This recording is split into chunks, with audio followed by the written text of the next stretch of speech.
बिस्मिल्लाहिर्रहमानिर्रहीम। अस्सलाम वालेकुम नाज़रीन, आप यूट्यूब चैनल देख रहे हैं। मैं इमरान ख़ान हूँ। जो लोग वीडियोस लीक करते थे, ऑडियोज़ लीक करते थे और हमेशा कहते थे हमारे पास वीडियोस भी हैं, हमारे पास ऑडियोज़ भी हैं, हमारे पास हाज़िर ड्यूटी लोगों की भी ऑडियोज़ वीडियोज़ हैं और ये वीडियोज़ और ऑडियोज़ कभी पुरानी नहीं होती। ये मरियम नवाज़ साहिबा फरमाती थी। इस ख़ानदान ने हमेशा तस्वीरों के साथ, ऑडियोज़ के साथ और वीडियोज़ के साथ खेला है।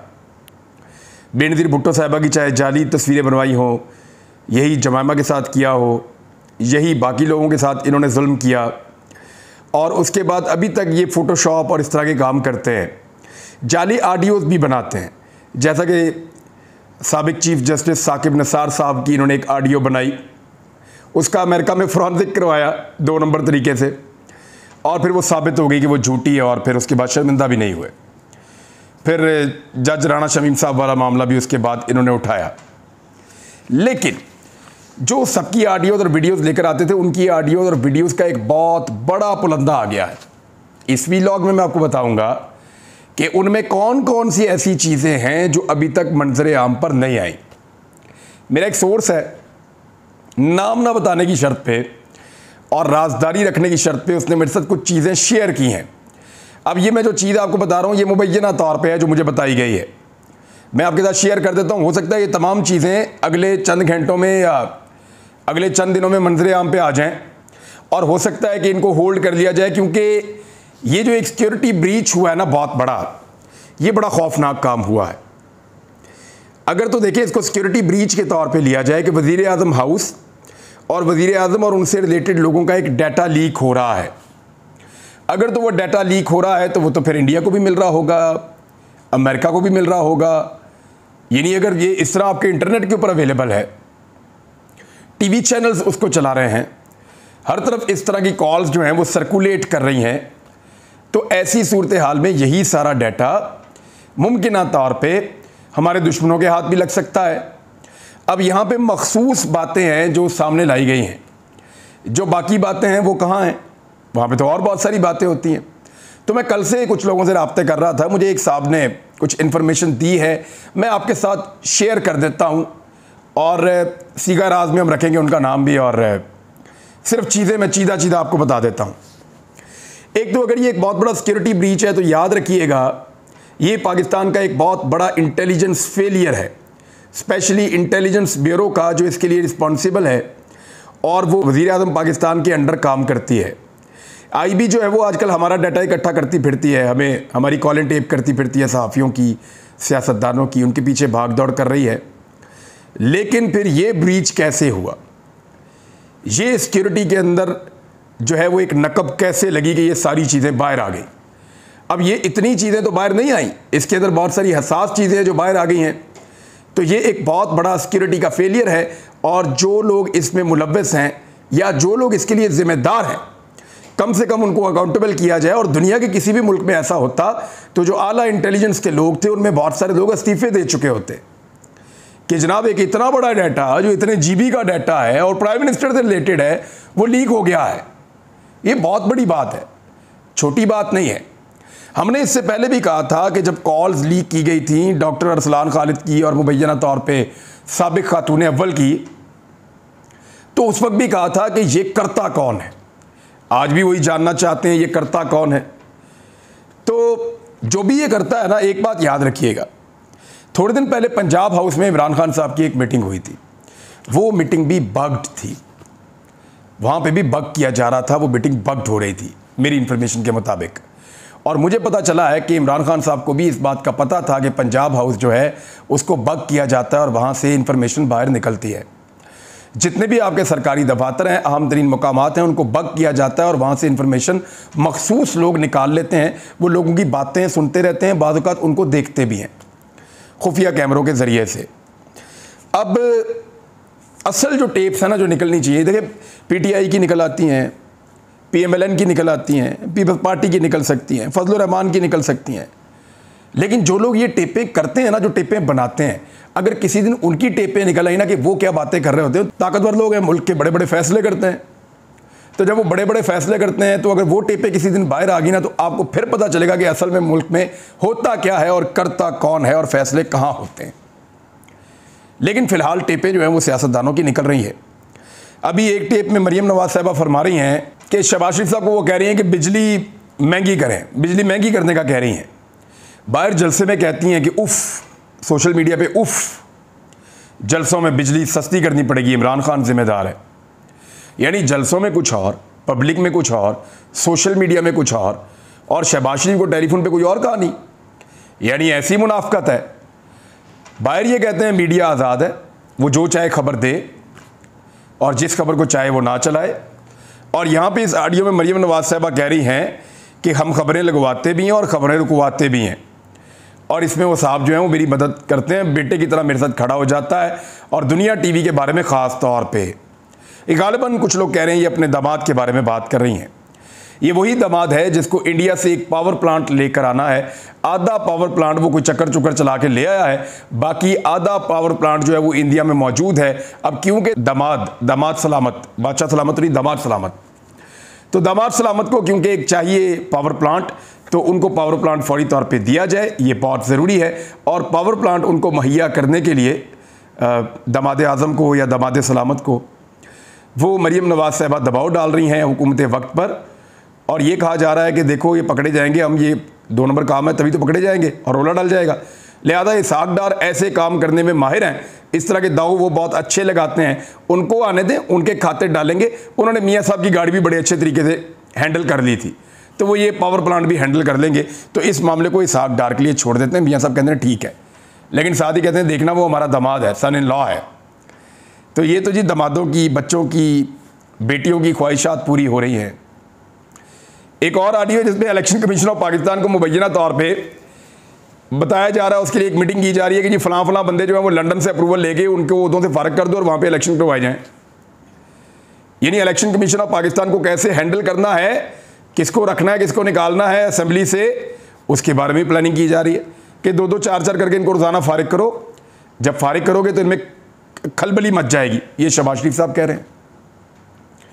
यानी ऐसी 2 नंबर सियासत करते हैं। वैसे तो ये कहते हैं आईन और कानून के तहत हो रहा है, लेकिन हर चीज़ को अंदर बैठकर तय कर रहे होते हैं, हर चीज़ को अंदर बैठ के मैनिपुलेट कर रहे होते हैं। तो ये है जनाब इनका तरीका वारदात। अब एक और चीज़ है, मैं आपको बताऊंगा कि कौन कौन सी ऐसी चीज़ें हैं जो मुझे मुबैना तौर पे एक साहब ने मुझे बयान किए हैं, मुझे बताया कि ये सारी ऑडियो कॉल्स मौजूद हैं और ये मुमकिन तौर पे आने वाले चंद घंटों में, चंद दिनों में ये सारी की सारी लीक हो सकती हैं अगर बंदोबस्त ना किया गया तो। लेकिन इससे पहले कि मैं आपको ये बताऊं, मैं कुछ तफसीलात आपको बता देता हूँ। एक तो आज हम अपना कैंप रावलपिंडी में लगा रहे हैं, वहाँ के शहरियों की बहुत ज़्यादा अपील थी, तो स्कीम 3 है जी। वहाँ पे एक बेकर्स हैं, तहजीब बेकर्स, उनके करीब ही हमारा कैंप लगा हुआ है।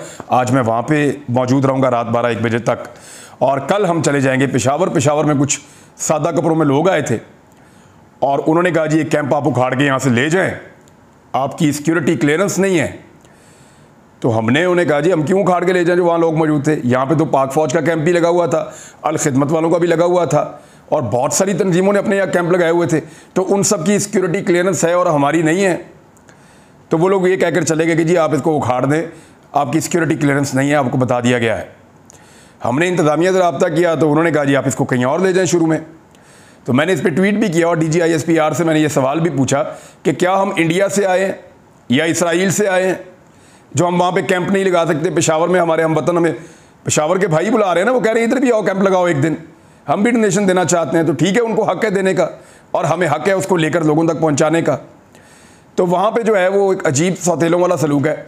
बाकी सारे लोग वही काम करें तो ठीक है, और हमें वहाँ से कैंप उखाड़ने का कहा जा रहा था। तो मैंने फिर उसको ट्वीट पे भी कह दिया था, और वैसे भी मैं अर्ज़ कर रहा हूँ कि कल वहाँ पे कैंप होगा या नहीं होगा, मुझे ज़मीन पे भी बैठना पड़ा तो मैं पेशावर जाऊँगा और उसी जगह पर मौजूद रहूँगा।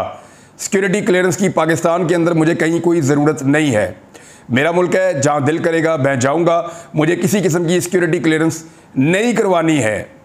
मैं सियाचिन तक गया हूँ, मैंने SSG की ट्रेनिंग तक देखी है, मैंने हर वो चीज़ पाकिस्तान में विटनेस की है जहाँ पे इवन JF-17 थंडर तैयारे बनते हैं, वहाँ तक मुझे लेकर गए, हर चीज़ मैंने देखी है मेरी। अब आपने सिक्योरिटी क्लियरेंस करवानी है तो जनाब सिक्योरिटी क्लियरेंस उनकी करें, कोई इंडिया से आया हो या इसराइल से आया हो। मैं पाकिस्तानी हूँ और पाकिस्तानियों के पास जा रहा हूँ। अब मुझे जो है वहाँ पे खैबर पख्तूनख्वा की पुलिस ने ये कहा है और उन लोगों ने रब्ता किया, उनके एक वज़ीर ने भी रब्ता किया और उन्होंने कहा जी आप परेशान मत हों, हम वहाँ पे सिक्योरिटी का बंदोबस्त करते हैं, आपको वहाँ से कोई नहीं उठाएगा। बहरहाल अगर कोई कैंप उखाड़ के ले जाना चाहता है तो ले जाए, हम वहीं पे बैठेंगे और वहीं पे मदद इकट्ठी करेंगे। अब सुन लें जो मेरे सोर्स ने मुझे बताया। उन्होंने मुझे बताया कि ये चीज़ें हैं जिनकी मज़ीद कॉल्स जो हैं वो लीक हो सकती हैं। नंबर 1, ये खाली कॉल्स नहीं है, ये बग किया गया है बहुत सारा कुछ, अंदर का बंदा भी मुलव्वस हो सकता है। लेट्स सी होता क्या है, अभी इंक्वायरी चलेगी। कुछ कॉल्स इस बारे में है कि इलेक्शन ना करवाए जाएं, फंस जाएंगे सारे।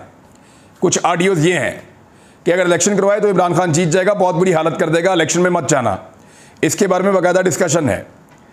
कुछ जो है वो सूबाई इलेक्शंस के अंदर धांधली की जो बहुत तैयारी की गई थी 17 जुलाई के इलेक्शन से पहले, और किस किस को कहां पर लगाया गया था और किस किस तरीके से इलेक्शन को 2 नंबरी करने की कोशिश की गई थी, एक उसके हवाले से भी ऑडियोज हैं। हमजा शहबाज की हुकूमत को बचाने के लिए क्या कुछ किया गया और अदालत में क्या करने की कोशिश की गई और किस तरीके से चीज़ों को हैंडल करने की कोशिश की गई और किस किस को कैसे कैसे अप्रोच करने की कोशिश की गई, उसमें भी कुछ ऑडियोज मौजूद है। 25 सितंबर का जो इलेक्शन मौखर हुआ है थोड़े दिन पहले, जो इलेक्शन कमीशन ऑफ पाकिस्तान ने का सैलाब आया हुआ है, हालांकि जहां पे इलेक्शन था उन 9 हल्कों में से एक में भी सैलाब नहीं है, तो सैलाब आया हुआ है, ये बहाना लगाया। तो ये जो सारा मामला है इसकी भी ऑडियो मौजूद है। इमरान खान की मकबूलियत बढ़ गई है, इसका एतराफ़ भी एक ऑडियो के अंदर मौजूद है। और मीडिया को कंट्रोल करने के हवाले से बहुत सारी ऑडियोज है, किसको कैसे कंट्रोल करना है और किसको क्या करना है। इंटरनेट को बंद करने के हवाले से भी ऑडियोज मौजूद है कि इमरान खान की बात बिल्कुल सुनाना ही बंद कर दो, और फौज को और तहरीक इंसाफ को कैसे लड़वाना है इसके ऊपर भी ऑडियोज मौजूद हैं। सलमान शहबाज के राब्ते मौजूद हैं कुछ ऑडियोज के अंदर, और वो अजीबोगरीब डिमांड्स कर रहे हैं। नवाज शरीफ के भी राब्ते मौजूद है। नवाज शरीफ की वापसी के हवाले से जो बातचीत हुई है उस हवाले से भी कुछ कंटेंट ऑडियोज के अंदर मौजूद है। अदालती फैसलों पे बड़े अजीबोगरीब तबसरे मौजूद हैं जजेस के नाम लेकर मुबैना तौर पे कुछ ऑडियोज के अंदर। अल्लाह करे कि ये कभी पब्लिक ना हो, लेकिन ऐसी चीज़ें मुझे मेरे सोर्स ने बताई हैं। नैब को ख़त्म करने के हवाले से और नैब के दांत तोड़ने के हवाले से कौन कौन सी चीज़ें कैसे कैसे करनी है, इसकी जो डिस्कशन है उसकी ऑडियो भी मौजूद है। अच्छा, कुछ बड़ी मज़ेदार मुझे उस शख्स ने बात बताई और मैं हैरान हो गया। उसने कहा जी MQM आसिफ अली जरदारी और मौलाना फजलुर रहमान को सिर्फ गालियाँ नहीं दी इन्होंने, PMLN ने। इस किस्म की ऑडियोज भी मौजूद हैं कि वो लोग ये करते हैं, वो मांगते हैं, ऐसा करते हैं, वो तो मौजें उनकी लगी हुई हैं, हम फंस गए। इस किस्म की चीज़ें भी मौजूद हैं। और एक ऐसी भी ऑडियो मौजूद है जिसके अंदर ये है कि ये तासुर ना जाए कि हमें एस्टेब्लिशमेंट ने कहा कि ये, या हमें कहकर हमसे ये करवाया गया रिजीम चेंज या वोट ऑफ नो कॉन्फिडेंस। तासुर यही जाना चाहिए कि हम ही ने ये किया है। अच्छा, 25 तारीख से पहले की, 25 मई से पहले की ऑडियोज़ मेरे सोर्स ने कहा कि उसको नहीं आइडिया कि उससे पहले वाली उसने उसकी एक्सेस में नहीं है या उसको नहीं पता कि उससे पहले भी कोई ऑडियोज़ है। ये मैं एक सोर्स की बात कर रहा हूँ जो कहता है जी कि उसने ये मुबैना तौर पे, और अननोन सोर्स है वो कहता है जी उसने ये सुनी है। बहरहाल उसके बाद बजट के हवाले से कुछ ऑडियोज मौजूद हैं। फैटअप के खदशात के बावजूद मनी लॉन्ड्रिंग और नैब के कवानीन जो है उनको तबाह करने का एक फ़ैसला किया गया, उसकी भी ऑडियो मौजूद है। तो ये सारी चीज़ें ऑडियोज़ के अंदर मौजूद हैं और बड़ी अनफॉर्चुनेट हैं, यानी ये एक्सपोज हो गए हैं बहुत बुरी तरह। अगर बाकी ऑडियोज़ आ जाए ना तो 24 घंटे ये हुकूमत नहीं चल सकती। ये मैं आपको बता दूं कि जो कुछ उन ऑडियोज़ के अंदर मौजूद है, और वो डाटा कैसे बिक रहा है, ब्लैक वेब के ऊपर बिक रहा है। ये है जी पाकिस्तान का डेमोक्रेसी का चेहरा और पाकिस्तान की इंटेलिजेंस की कारकर्दगी कि वज़ीर आज़म हाउस का डाटा ऐसे लीक हो रहा है। अब फ़र्ज़ करें इसके अंदर खारजी मामलात हैं, बड़े अहम तरीन, वो चीज़ें भी अगर लीक हो रही हैं तो दुनिया हमारे बारे में क्या सोचेगी। हमारे इंटरनल मैटर्स हैं वो दुनिया तक जा रहे हैं। यहाँ पे एक इन्फॉर्मेशन ये भी फ्लोट कर रही है मार्केट में, और कुछ लोगों ने इसको सोशल मीडिया पे डाला भी है। एक दो जर्नलिस्ट हैं बड़े सीनियर, उन्होंने भी, सदीक जान ने भी इस बात की तस्दीक की है कि हुकूमती इदारों ने हैकर्स को ऑफ़र की है कि आप हमसे 5 अरब रुपए ले लें और उसके बदले में मज़ीद ऑडियोज़ लीक ना करें। अहम हुकूमती इदारों की हैकर से बातचीत जारी, 5 अरब के एवज मज़ीद ऑडियोज़ लीक ना करने की ऑफ़र, कीमत मज़ीद बढ़ाने की पेशकश, गेम ऑन है। अगर डील ना हुई तो ऐसी ऐसी चीज़ें आएंगी कि सुनकर आपके कानों से धुएं निकल जाएंगे। अब ये जो मेरा सोर्स कह रहा है ना, ये बातें ठीक लगती हैं मुझे। और इसके अलावा एस्टेब्लिशमेंट के बारे में, इदारों के बारे में जो बातें हैं वो अलग हैं, मैं उन पर बात करना नहीं चाहता कि जजेस के बारे में, इदारों के बारे में, जर्नल्स के नाम लेकर जो बातें हैं वो बड़ी मायूब हैं। मैंने सुनी नहीं है, लेकिन मुझे एक शख्स ने क्लेम किया है। तो नाज़रीन, ये है जी सारी सूरत हाल अब तक की ऑडियोज़ की, और वीडियोज़ लीक करने वाले, ऑडियोज़ लीक करने वाले खुद ही उसमें फंस गए। वो कहते हैं जो दूसरे के लिए गड़ा खोदता है आखिर में वो इसी में गिरता है। मुझे आपको मैं एक छोटी सी चीज़ बता देता हूँ। 2 दिन पहले एक शख्स ने कॉल की और उसने कहा जी कि फ़लाँ की मुतनाज़े वीडियोज़ मेरे पास हैं, मुतनाज़े वीडियोज़, और उन लोगों ने मेरे साथ बड़ी ज़्यादती की हुई है।